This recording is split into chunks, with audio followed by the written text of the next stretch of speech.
Hi, I'm Lydia. At my own sister-in-law's party, she raised a glass and called me a failure right in front of 100 people. And they laughed, loud, like it was the truth. But what none of them knew was that I'd spent the last 2 years building something in silence. So when they raised their glasses again, and the host said, "Please welcome our new CEO," that's when she realized I wasn't the joke. I was her boss. Before we dive in, tell me, where are you listening from today? Drop it in the comments. Let's begin. The ballroom shimmered like a dream someone else was having. Crisp linens, towering white orchids, and the faint scent of expensive vanilla candles drifted through the air. A string quartet played softly near the grand window, where the Los Angeles skyline stretched past the glass like a painted canvas. It was all perfect. Too perfect. I stepped inside alone, my navy satin dress catching a bit of light from the chandelier above. It wasn't flashy, just enough to be seen, not enough to be remembered. Heads turned, mostly out of politeness. A few nods, a few familiar smiles that didn't reach their eyes. And then, the usual hush that followed me, as if I were a commercial break interrupting their regular programming. I walked over to the welcome table, scanning the printed seating chart on thick cardstock. Lydia Marin wasn't there. Not under M, not under O, not anywhere. I leaned in just to be sure, but the only thing I found was my reflection in the glass frame. Tired, polished, uninvited. "Excuse me," I asked the young server arranging champagne flutes. "Would you mind checking where I'm seated?" He blinked, checked a clipboard, then said, "Table 9, against the back wall by the service entrance." I nodded, murmured, "Thanks," and made my way across the room, heels muffled by the plush carpet.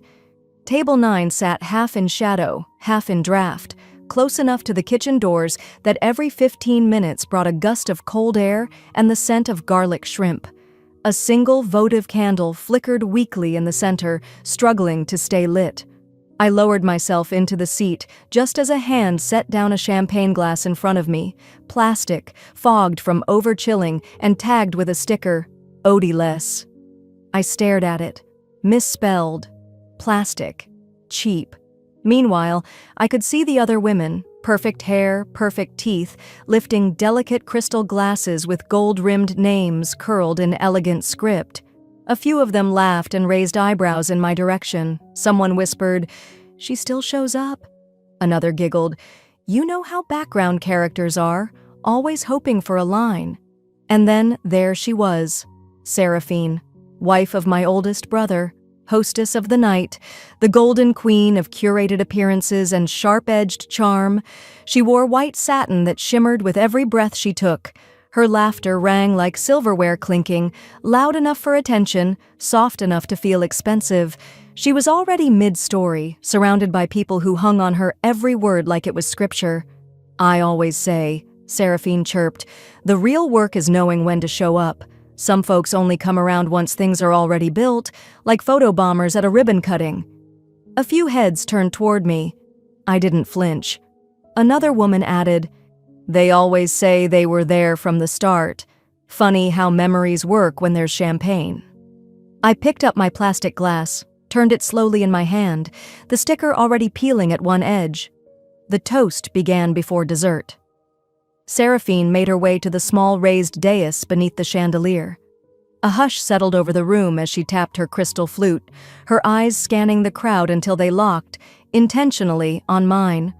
"To family," she began, "to growth, and to knowing exactly who belongs at the table." Polite claps. "And to those who keep trying," she said, pausing for effect, turning her entire body toward me, "bless their hearts." Laughter. Some loud, some restrained, but enough. Enough to let me know it wasn't a joke, it was an execution. And I was meant to sit still while it happened. I didn't move, didn't flinch, didn't excuse myself, just offered a faint smile, small enough to dismiss, strong enough to haunt. I could feel the heat in my chest, not from shame, but clarity. Seraphine raised her glass, etched, golden, glinting beneath the chandelier, and took a slow, practiced sip. I looked down at mine, smudged, plastic, misspelled. A bitter sparkle of champagne clung to the side. I didn't drink. The event coordinator stepped forward, clearing her throat gently into the microphone. We'd like to thank everyone for joining us tonight. Before we close, please stay seated for a brief message from our board chairman. I glanced toward the back wall where the crowd had mostly thinned. And there he stood, Mr. Lennox Grant, chairman of the board, silent, observing, older than I remembered, but sharp as ever. He saw me, nodded, just once, and I nodded back. Because I already knew, tonight wasn't about the toast, or the laughter, or the table I was placed at. It was about what came next. I lifted my glass one last time, plastic, misspelled, forgettable, and waited. I held up the plastic glass one last time, light catching on the cheap rim, my name spelled wrong and already fading from the condensation, and then set it down gently beside my untouched plate. The clink it made on the edge of the china felt oddly final, like closing a book I didn't remember agreeing to read. Then the mic crackled. "Ladies and gentlemen," the event coordinator's voice rang out bright and cheerful, as if we were all gathered for something far more innocent than what this evening had already become. "Please raise your glass, because it's time to welcome our new CEO." There was a ripple across the room. Not the kind that moves with joy, but the kind that sucks the air right out of it. Forks paused. A server dropped a napkin. Someone at the corner table let out a soft gasp, then immediately tried to cough it away. Eyes darted like minnows, back and forth, seeking the obvious candidate. Everyone turned to look toward the oldest of the Marin brothers, Jeremiah, Seraphine's husband. He adjusted his cuff, half lifted his glass, and then froze as the silence held. No one called his name. Then the chairman stood, a man of few words, known more for shaking hands in back rooms than making announcements in front of chandeliers, and yet his voice cut through the tension like a knife gliding through butter. "Ms. Lydia Marin," he said evenly, "congratulations." I didn't move right away. Not out of shock. I already knew. I took my time. Smoothed the creases of my navy satin dress, ran a hand through my curls, and stepped forward. Not too fast, not seeking the spotlight, but not avoiding it either. Just arriving. As if this was where I was always meant to stand. The murmurs followed in my wake like whispers through leaves. Wait. Lydia? Her? I thought she was just... Isn't she the one who works in compliance or something? I didn't look back. Up front, near the raised platform, the same young server who'd given me the plastic cup earlier now rushed forward with red cheeks and trembling hands. He placed a new glass on the edge of the podium, clear crystal, etched with my name in gold. This time the spelling was right. I gave him a soft nod. He didn't meet my eyes, just bowed his head and backed away.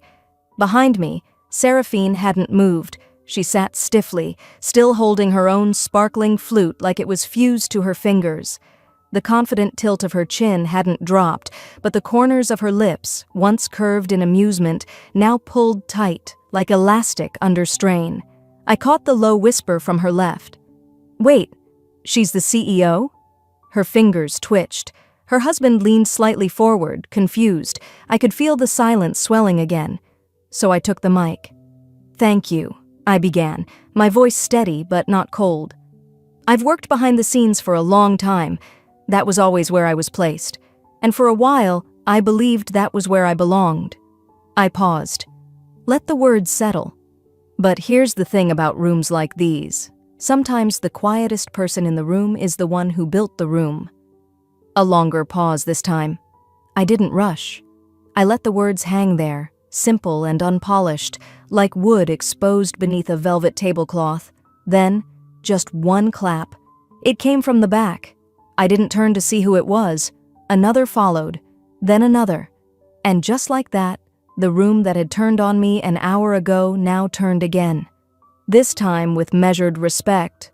Not warmth, not quite celebration, but recognition. And in a family like mine, that's far more valuable than applause. I stepped down, walked slowly through the center aisle, past tables filled with eyes I'd known since childhood, eyes that had never truly seen me until tonight. And then I passed her, Seraphine.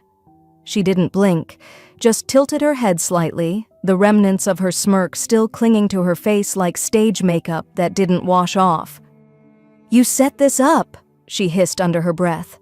I paused, met her gaze with calm, deliberate silence. Then I said, "No, you just never saw it coming." I didn't stop walking, didn't wait for her reply. I didn't need to. Somewhere behind me, another server called out for dessert trays. Champagne was being refilled. The party resumed its rhythm, but a new current had begun running beneath it all, one I didn't need to direct. It had already started.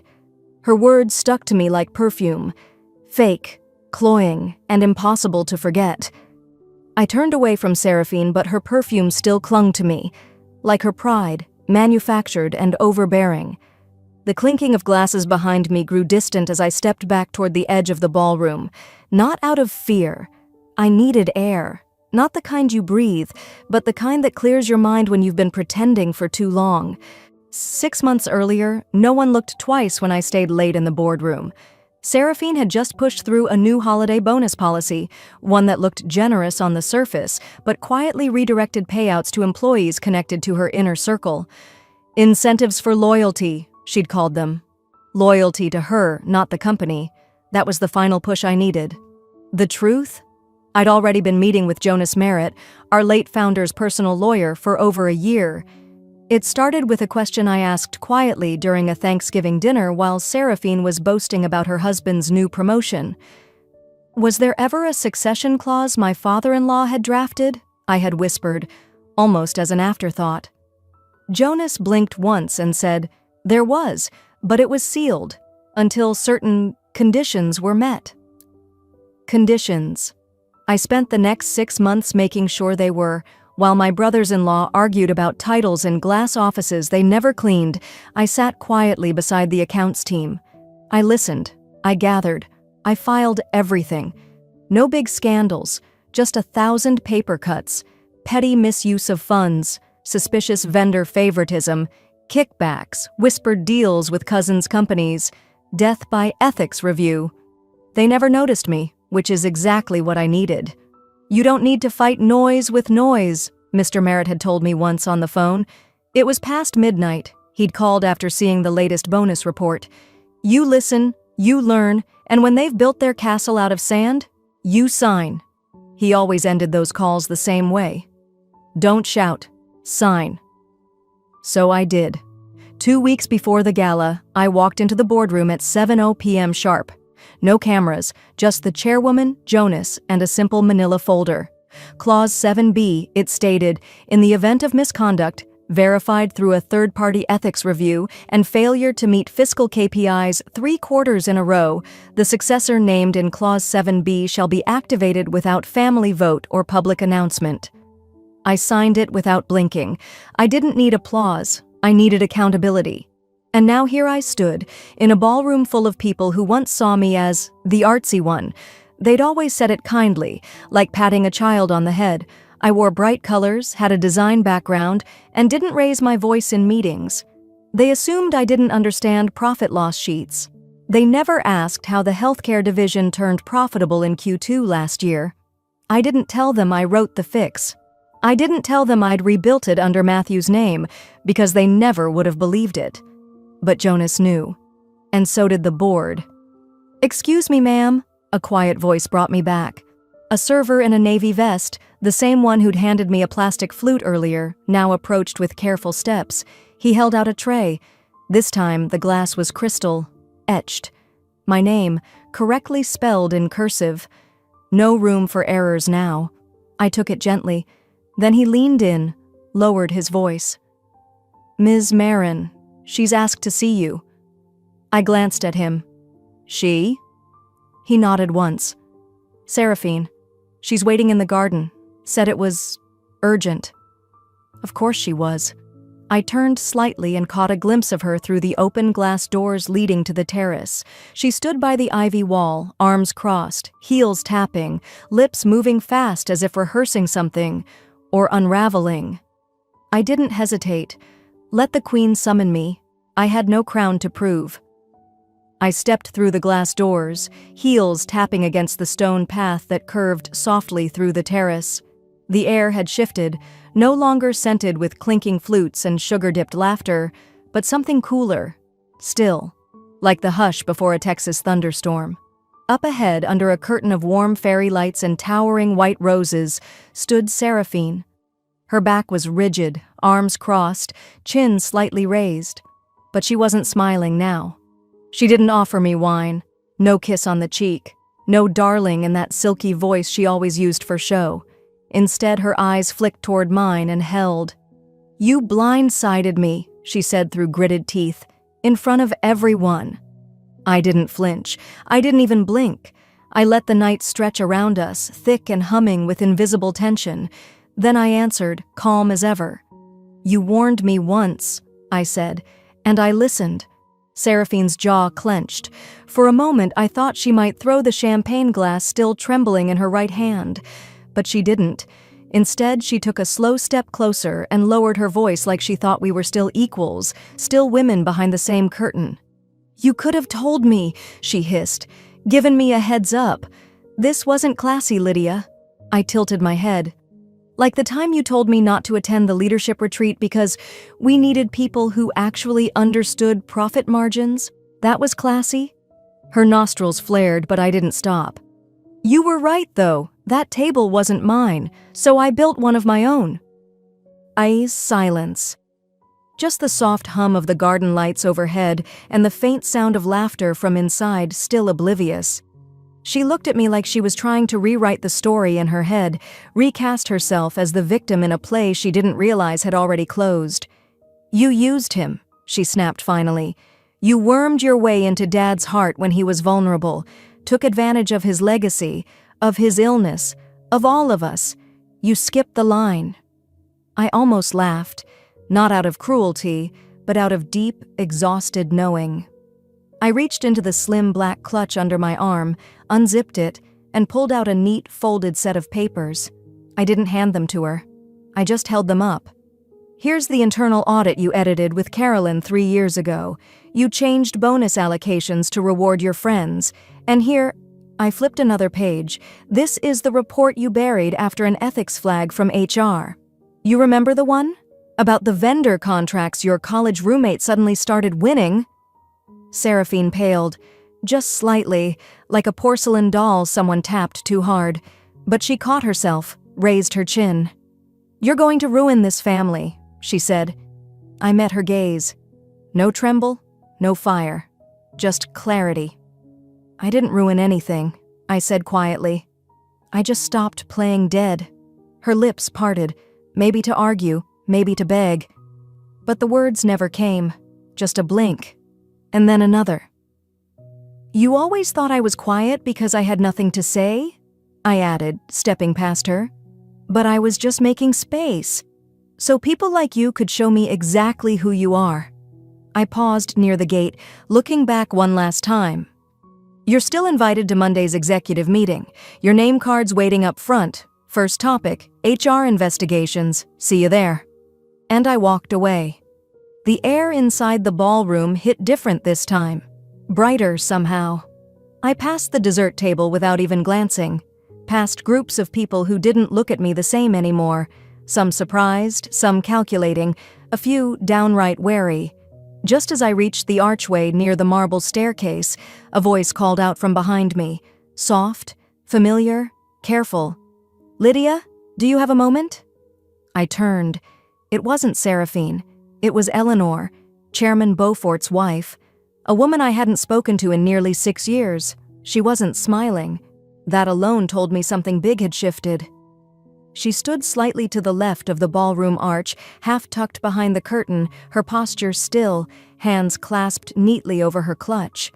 I wouldn't have noticed her if it weren't for how still she was. Everyone else was clinking glasses, adjusting collars, whispering too loudly behind napkins. But Dana Linley, she watched. I paused mid-step. For a breath too long, we just stood there.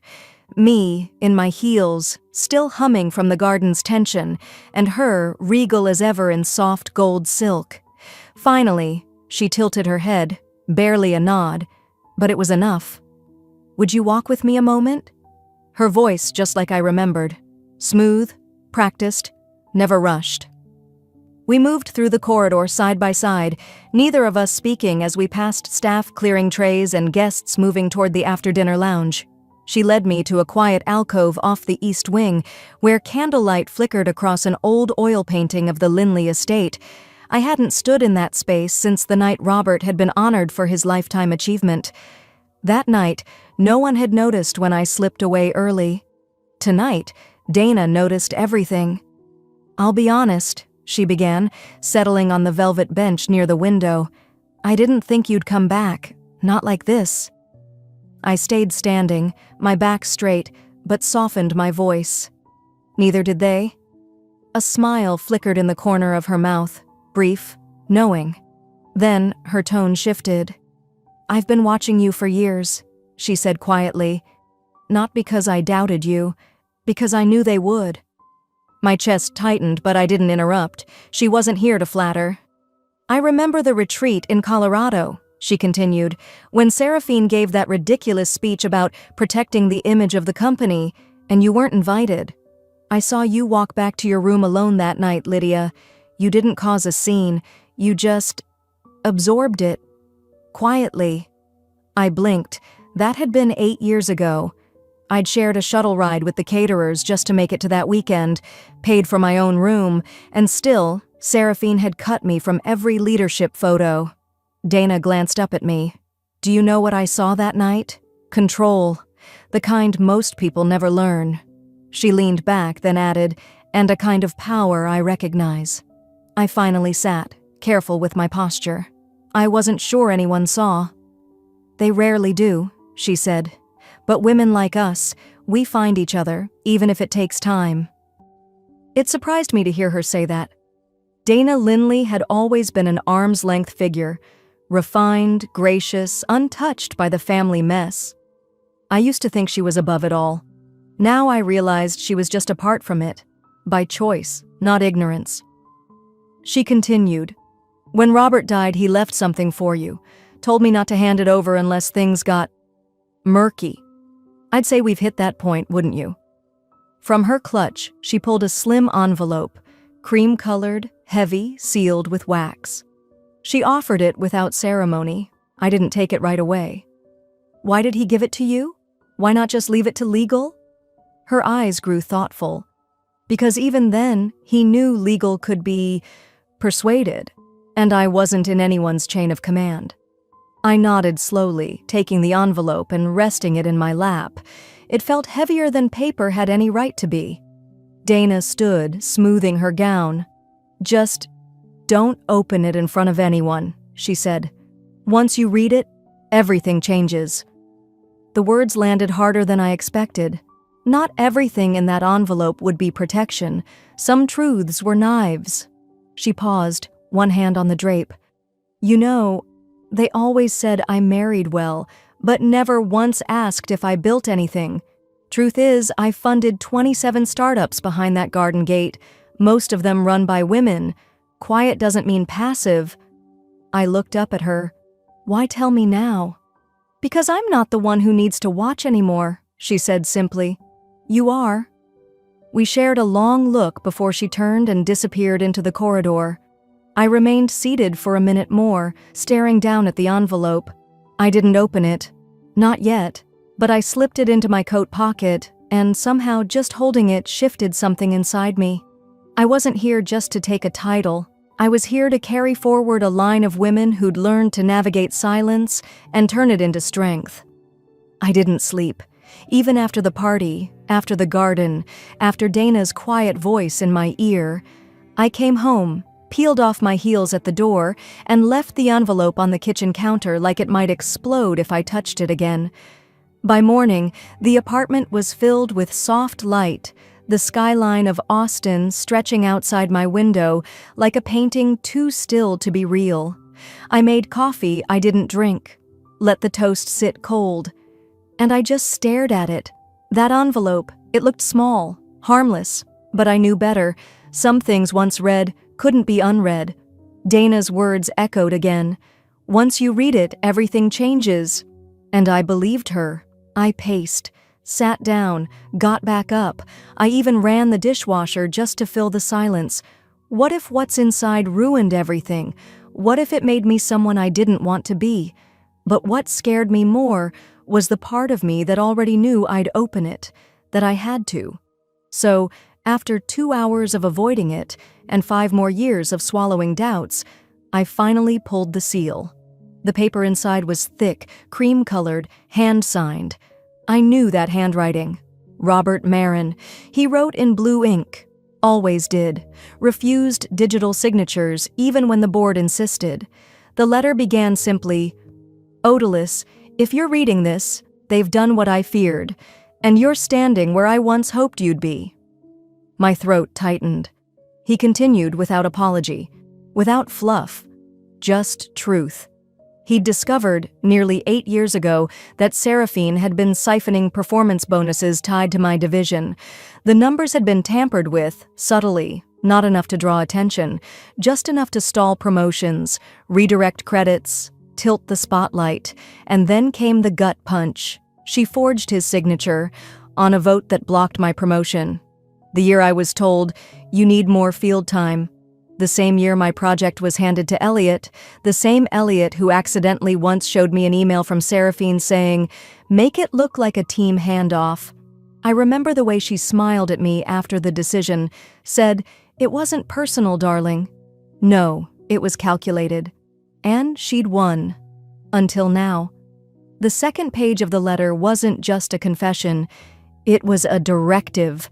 Robert had filed a sealed clause, buried in the founder's succession documents, a clause only the sitting CEO could activate. No board vote, no appeal. It granted immediate override power to remove any executive found complicit in internal fraud, retroactively or otherwise. In other words, I could fire Seraphine. Today, quietly, fully within rights, I held the page in both hands. My chest felt tight, not from shock anymore, but from the weight of choice. Because revenge? It would be simple. But I wasn't raised on spite. I was raised by a single mother who told me, "Power's not what you can destroy, it's what you can walk away from and still hold your head high." And yet, Seraphine humiliated me. She stole my work. She turned my name into a punchline, and last night she did it again in front of an entire room. Mocked me, called me a failure, let the others laugh while she lifted a champagne flute like she owned the place. But she didn't. Not anymore. I sat down at the kitchen table. The letter rested beside my hand. The city buzzed faintly outside, cars and sirens and everything in between.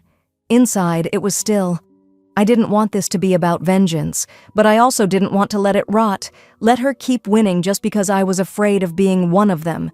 I closed the folder, placed it in my desk drawer, locked it. Then I reached for my coffee, and that's when my phone buzzed. Once, then again. A name popped up. George Tennyson, board member since the 90s. He rarely texted me. "Did you mean to circulate the founder's letter?" "It's being shared." I blinked. I hadn't sent it. My fingers went cold. The folder was still in the drawer. The seal broken? Yes, but still in my hands. I hadn't scanned, forwarded, copied, nothing, which meant someone else had. The storm wasn't coming. It had already started. The silence in my apartment stretched longer than the morning light spilling across the kitchen floor. I set the phone down slowly, its glow dimming, but the weight of the message lingered. "Did you mean to circulate the founder's letter?" I hadn't, which meant someone else had, and as I stared out at the skyline of Austin, something in my chest settled. Less panic, more clarity. If the storm was coming, I was done running. By the time I arrived at headquarters 2 days later, the building looked untouched. Same valet, same glass doors, same scent of roasted beans from the first-floor cafe, but inside, it was different. Subtle, but real. Conversation stopped when I walked past. A junior associate stood abruptly to open the elevator door, and as it closed behind me, I caught a whisper, "She's the one." On the executive floor, doors that usually stayed shut were cracked open. People lingered in hallways, not quite eavesdropping, but not working either. They were waiting, and then came the summons, an invite from Seraphine's office titled only Leadership Alignment, Informal, no agenda, no attachments, just a time, 2:15. That was her style, cloak it in professionalism, but sharpen the blade underneath. I didn't rush. I finished my notes, double-checked my schedule, and walked in 2 minutes late. The room was already full. Directors, VPs, a few old guard board members who rarely came in person. And at the head of the table, Seraphine, smiling like nothing had happened. "Lydia," she purred, "glad you could join us." I didn't bother replying. I took my seat at the far end of the table and let her play her hand. "So," she began, tapping a pen gently against her notebook. "Some concerning material made the rounds this week. An old letter. From Robert." She let the name hang like perfume. "It's unfortunate. We all loved him, of course, but grief can cloud a person's thinking. That letter reflects one man's state of mind, not company fact." A few nods, a few tight jaws. I waited. "And while I understand it might raise questions," she continued, flipping a page theatrically, "we must remember, leadership is about looking forward, not backward." That was her cue for applause. No one moved. I reached into my tote, pulled out the only copy I had printed, and placed it flat on the table. Not pushed, not waved, just placed. "This isn't just a letter," I said. "It's notarized, dated, and protected under a sealed board directive." Silence. I stood up, smoothed my blazer. "And for the record," I added without raising my voice, "I didn't leak it." Then I walked out. Behind me, the hush broke into a flurry of low voices and shifting chairs. Let them talk. Let her scramble. I headed straight to my office, shutting the door gently, resisting the urge to pace. Instead, I sat, turned on my screen, pulled up the building's access logs. Only 2 people had keys to my apartment besides me: Dana, my attorney and friend, and Marcus, my husband. But the logs told another story. Last Sunday, during my afternoon meeting downtown, there had been a brief entry. One swipe, 15 minutes inside, Romy N. My assistant.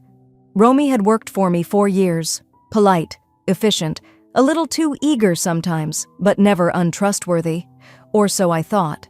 She was the one who picked up dry cleaning, returned rental keys, made dinner reservations without asking. And maybe that's how she got in. A soft knock at my office door pulled me back. Seraphine. She didn't wait to be invited. Just stepped in, face carefully composed. "What are you doing, Lydia?" Her voice was quiet but tight. "Do you want to tear this place apart?" I looked at her, steady. "I didn't leak the letter." "But you used it. You made it public." "No, I didn't," I cut in. "But maybe it needed to be seen. Maybe Robert wrote it hoping someone would." She stared at me for a long time. Her mouth opened, then closed, and just like that, her mask cracked. Not all at once, but enough.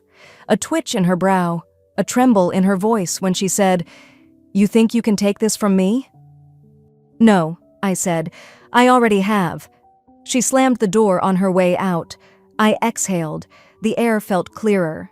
Then I picked up the phone, dialed HR. "I need to review the employment contract of Romy N. effective immediately." The line paused. "Yes, Ms. Marin. Should we flag for legal?" "Yes. And send her badge data to IT. I want everything backed up. Right now." I hung up, looked around my office. If loyalty had a price, I was ready to pay it and end it. The air in the HR suite felt thick, too still, like the eye of a storm that hadn't passed yet. I stood just inside the doorway, watching as Romy walked in, clutching her bag tighter than usual. Her steps slowed the moment she saw me. She knew. Her face lost all color.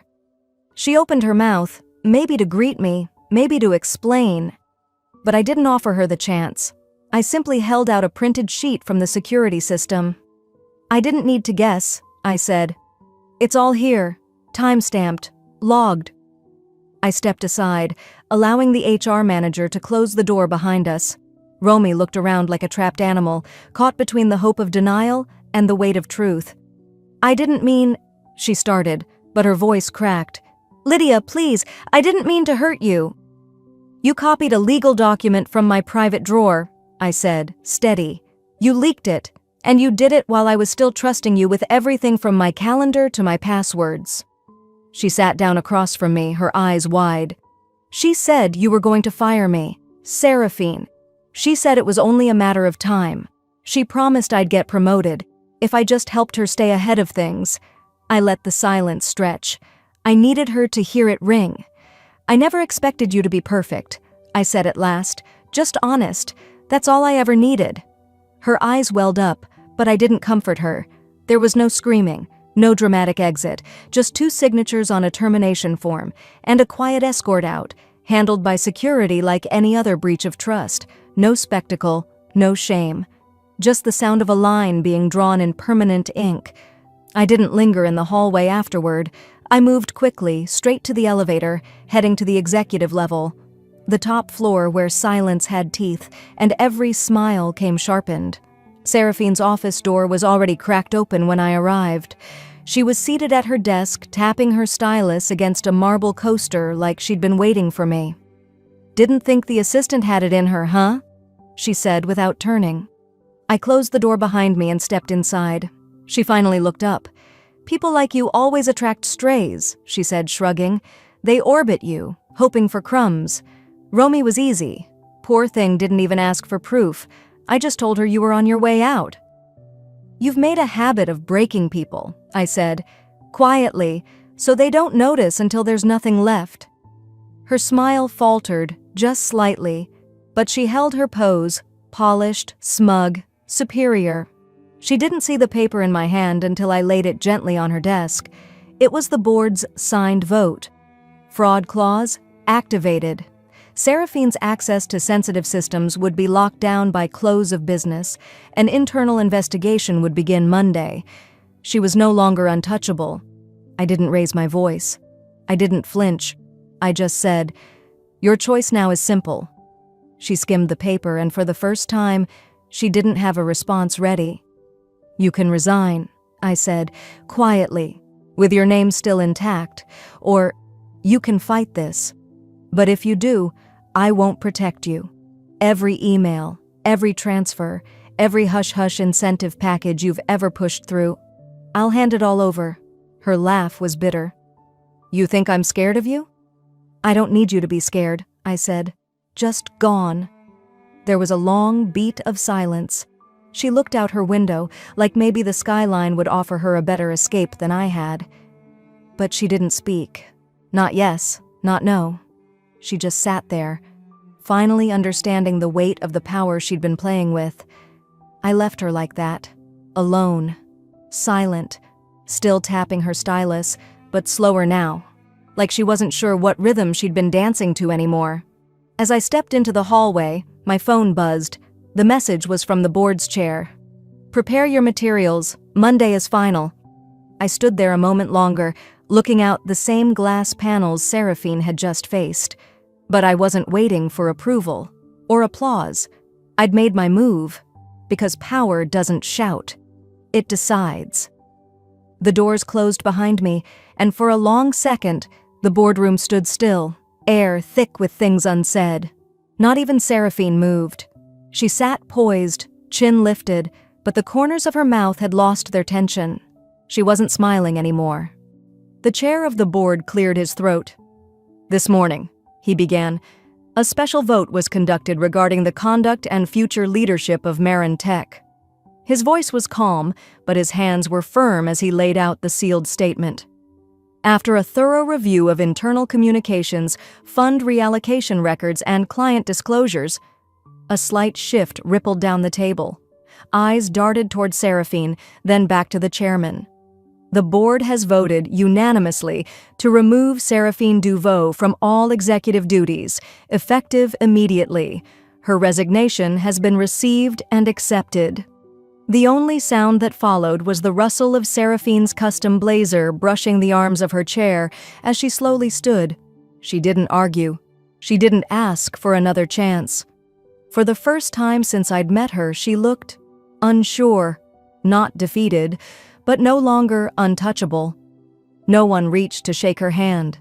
She gave the room a shallow nod and walked out. The door clicked shut. The silence that followed wasn't empty. It was clean, like something had been exhaled after years of being held in. All eyes turned to me, but I didn't stand. I didn't offer a speech or a smile. I just said, "Let's get to work." That was it. The applause that followed didn't erupt. It built slowly, genuinely, not for victory, but for something rarer, steadiness.